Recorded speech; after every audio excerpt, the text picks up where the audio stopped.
Aujourd'hui, nous allons voir ensemble l'histoire d'une ville portuaire de Runeterra, Bilgewater. Bilgewater est une ville portuaire située dans l'archipel des îles de la Flamme Bleue.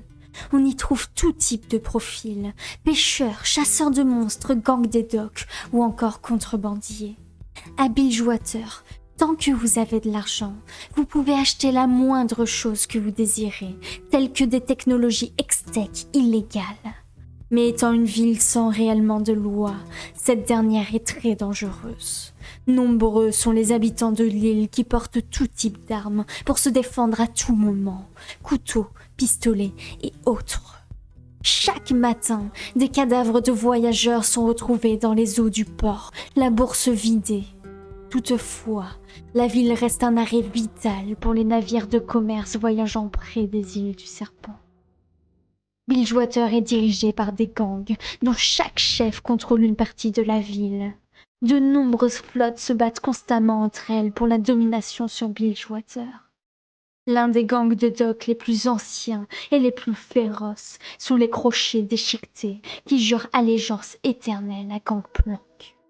L'un des plus jeunes équipages de pirates sont les Sirènes, fondées par Miss Fortune. Toutefois, Gangplank domine la cité portuaire. Nagakaburos, aussi connu sous le nom de Grande Barbue, est une divinité vénérée dans l'île, dont Ilaoi est un des porteurs de vérité. Le culte du bourreau, dont Nakakaburos est l'une des divinités, a commencé sur les îles du Serpent. Cette divinité exige que chacun prenne sa vie en main afin d'avoir une vie active et épanouie. Tobias Foxtrot, plus connu sous le nom de Twisted Fate, a été engagé par un bienfaiteur inconnu afin de voler et de rapporter une dague de l'un des entrepôts du capitaine Gangplank. Il réussit à s'infiltrer dans l'entrepôt en évitant le gang des Crochets déchiquetés. Mais il se retrouva face à son ancien partenaire, Malcolm Graves. Afin de régler son compte à Twisted Fate, qu'il avait trahi autrefois, Graves commença à lui tirer dessus, signalant ainsi leur présence. Tandis que l'entrepôt brûlait dû à l'affrontement entre les deux hommes et les Crochets déchiquetés, et que le feu menaçait de brûler la ville entière, les hommes de main du capitaine se multiplièrent. Gangplank eut vent de ce qu'il se tramait, et il se mit en route afin d'arrêter les deux hommes. Ces derniers tentèrent de fuir, mais en vain. Gangplank les tortura, il tenta même de les exécuter publiquement, afin d'asseoir devant tous sa domination. Sarah Fortune, dont les parents avaient été tués par la main de Gangplank, était à l'origine de ce piège, et elle observait du quai l'exécution de Twisted Fate et de Graves, qui avait lieu sur le navire du capitaine, le Deadpool. Avant de monter sur le navire, l'équipage avait pensé à fouiller Tobias pour lui enlever ses cartes, mais il n'avait pas pensé à fouiller Graves. C'est ainsi que Twisted Fate réussit à se libérer de ses chaînes, utilisant la carte de téléportation que Graves lui tendit. Alors qu'il revenait sur le navire afin de sauver Graves et que tous deux réussirent à s'en sortir de justesse, le plan de Miss Fortune atteint son paroxysme et elle put observer l'explosion du Deadpool. Gangplank fut présumé mort à la suite de cette explosion. Les entrepôts remplis de butin furent pillés, et ceux qui le suivaient renoncèrent à leur allégeance. Miss Fortune en profita pour purger la ville de tous ceux qui étaient et sont toujours fidèles au roi pirate, afin d'assurer sa place en tant que dirigeante. Bilgewater sombra dans le chaos, les guerres de gangs et anciennes rivalités menaçant de déchirer la ville. Mais Gangplank survécut à ses blessures. En raison du vide de pouvoir laissé par la mort de Gangplank, le conclave des corsaires fut créé. Il s'agissait d'une trêve entre les 4 équipages les plus puissants de la ville. Le conclave était dirigé par le capitaine Bragg, Harker, Rowe et Fortune. Essayant de maintenir ses forces par un accord pacifique, Miss Fortune se rendit chez Harker, essayant de le séduire pour s'allier contre Bragg et Crow. Sa tentative échoua, et Harker se retourna contre Fortune en l'attaquant avec ses propres armes. C'est ainsi que par la suite, elle tendit un piège en les attirant à l'abattoir McGregan sous prétexte de se débarrasser de Miss Fortune. Déguisée en portier, prenant les armes des capitaines, Miss Fortune se retourna contre le reste du conclave des corsaires afin de montrer à tous qu'elle s'était débarrassée à elle seule du conclave. Elle décida de régner seule sur Bilgewater et elle consolida son pouvoir parmi les gangs.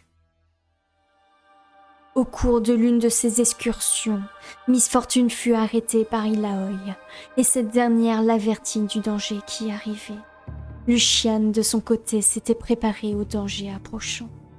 C'est ainsi qu'une nouvelle nuit de l'horreur fit son apparition, nuit de purge où des esprits tentent d'arracher les âmes des habitants, des esprits morts-vivants volent dans le ciel nocturne, enveloppant la ville d'une brume noire d'âmes damnées provenant des îles obscures.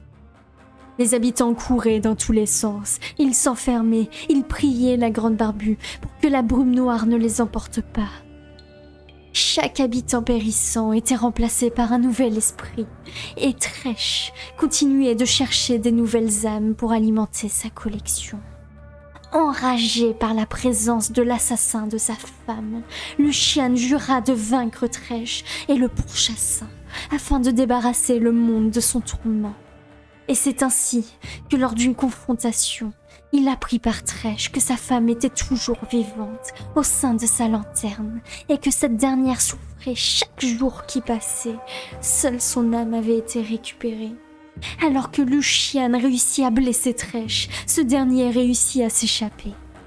L'objectif de Lucian était clair, continuer sa purge des morts vivants et tenter de sauver l'âme de sa femme décédée. Pendant ce temps, en traversant le pont du boucher, Miss Fortune fut confrontée à l'entrée du temple de Nakakaburos par Ekarim. Lors de la bagarre, elle fit la rencontre de Lucian qui traquait Tresh jusque-là et d'Olaf qui combattait des abominations.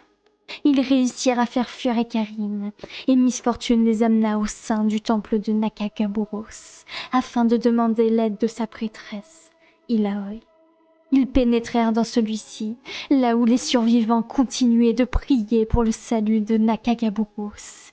Alors que la brume noire entra dans le temple, Illaoi réussit à repousser l'assaut grâce à la puissance de son dieu, et elle réussit à libérer Bilgewater de la menace. La ville survécut pour une énième fois, malgré ses nombreuses pertes. Olaf, Lucian et Miss Fortune se séparèrent afin de remplir chacun leur quête. Lorsque le navire de Gangplank explosa, le cœur d'Illaoi se comprima dans sa poitrine. Ayant tout perdu, Gangplank demanda l'aide de son premier amour, Illaoi. Après leur séparation, Gangplank se lança à corps perdu dans une quête sanglante pour devenir le seigneur de Bilgewater. Illaoi découvrit un homme affaibli, brisé et enragé, un homme ne pouvant pas passer l'épreuve de Nakakaburos. Mais il était là pour passer l'épreuve de l'œil de Dieu. Alors que les tentacules saisirent Gangplank, des images de son passé le submergèrent. Mais à la surprise d'Illaoi, il se releva, il s'arracha à l'étreinte des tentacules et il se tint devant Illaoi en lui annonçant son objectif. Devenir le roi. Illaoi le jugea digne de vivre aux yeux de Nakakaburos, accompagné de ses nouvelles cicatrices et de son bras en métal fraîchement fabriqué. Gangplank était déterminé à récupérer ce qui lui revenait de droit et à punir tous ceux s'étant retournés contre lui.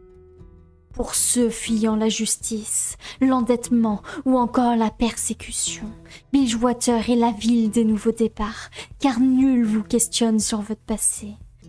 Bilgewater est une ville où la loi est quasiment inexistante et où les fortunes et les ambitions peuvent disparaître en une fraction de seconde. Le dernier roi des pillards de Bilgewater ayant été récemment renversé, La ville entra dans une période de transition, les capitaines tentant de se mettre d'accord sur leur avenir. L'équipage des sirènes ayant joué un rôle dans la défense de la ville contre les îles obscures furent au premier plan de la politique de la ville. Tant qu'il y a des navires en état de naviguer et des équipages pour les manœuvrer, Bilgewater demeura l'un des endroits de Runeterra les plus animés et les mieux connectés au reste du monde. Et pendant ce temps, Nila, une femme provenant d'une contrée lointaine et détenant son pouvoir du démon de la joie, Ashley, traque les monstres mythiques présents à Bilgewater. J'espère que cette toute nouvelle vidéo vous aura plu. Si c'est le cas, n'hésitez pas à vous abonner, la partager, la liker et la commenter. Tous ces gestes qui m'aident beaucoup. Et sur ce, je vous dis à la prochaine.